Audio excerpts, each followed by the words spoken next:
Let's talk about the Big Rice Grain Act. The Big Rice Grain Act is a major new policy recently introduced in the United States, one that will determine the direction the country takes over the next 20 years. It's not just a single bill, it's actually a package of bills that have already been passed, a whole series of them, and they can't be changed. Because of this legislation, Trump has basically fallen out with all his political opponents, and even with allies who oppose the bill. This includes Musk, the Democrats, and even former allies within the Republican Party. As long as someone opposed this bill, Trump turned against them.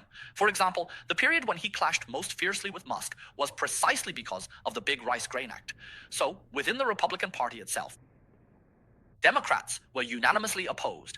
Everyone voted against it, calling the law useless. They argued that throwing things out for reaction force actually accelerates the ship toward the black hole. Among Republicans, five Republican senators voted against it. After the senator from Pennsylvania cast his dissenting vote, he turned off his phone, just switched it off, so no one could reach him for lobbying. That's how controversial this was. Why? Let me explain this massive and famous bill to you in just a few sentences. Over 1,000 pages, summed up simply. With one hand, the left hand, it cuts the budget, and with the other hand, the right hand, it increases the budget. If it were just about cutting the budget, at least the Republicans wouldn't have any defectors, and at least a small number of Democrats wouldn't oppose it. But on the other hand, while increasing the budget, it also significantly raises the US national debt ceiling. By how much?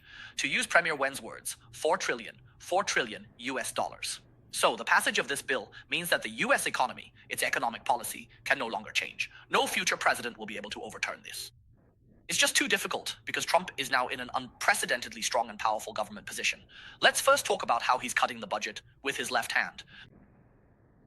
In other words, it's about increasing revenue and reducing expenditure. Let's talk about reducing expenditure first. The first point in the Big Grain of Rice bill, which Trump keeps talking about everywhere, is a significant reduction in corporate income tax. He lowered the federal corporate tax rate in the US from 35% to 21%. There's no doubt about it. Let me tell you, this is good news for all businesses because a 35% corporate tax rate was just too high. So this is definitely good news. So what about the other aspect? Well, in terms of cutting spending, it means appropriately lowering the so-called estate tax and income tax for the wealthy. That is, for those above the American middle class, especially the estate tax, which was cut by half, a 50% reduction. So for the wealthy, for rich people, this is also good news. The rich are more willing to immigrate to the United States, more willing to stay in the US. And for the vast majority of working people, spending cuts also begin. This includes all overtime pay for workers, the double pay for overtime, the double wages for some service staff, and the portion of tips received by restaurant servers for carrying dishes are all tax exempt.